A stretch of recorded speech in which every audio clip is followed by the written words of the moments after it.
ஆண்டவராகிய இயேசு கிறிஸ்துவின் நாமத்தினாலே உங்கள் யாவருக்கும் என் அன்பின் வாழ்த்துக்கள். இன்றைக்கான கர்த்தருடைய வார்த்தை பயந்த காரியம். நாங்கள் இப்பொழுது கர்த்தருடைய வார்த்தை முழுமையாக பார்ப்போம். விசுவாசத்துடன் பாருங்கள். கர்த்தர் உங்கள் வாழ்க்கையில் பெரிய காரியங்களை செய்வாராக. நான் பயந்த காரியம் எனக்கு நேரிட்டது, நான் அஞ்சினது எனக்கு வந்தது. யோபு 3:25. இந்த வார்த்தையின்படி எதை குறித்தும் பயப்படாதிருங்கள். பயப்படும் காரியம் நேரிடும் என்று கர்த்தருடைய வார்த்தை சொல்கிறது.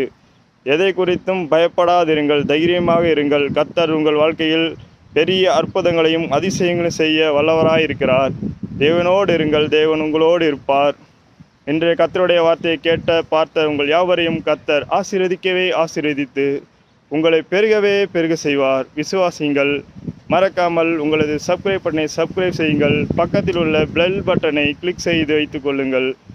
என் மூலியமாக தேவன் பல காரியங்களை செய்து கொண்டு வருவார். விசுவாசத்துடன் பாருங்கள். கர்த்தர் உங்கள் வாழ்க்கையிலும் பல அற்புதங்களை செய்வார். Thank you friends. God bless you.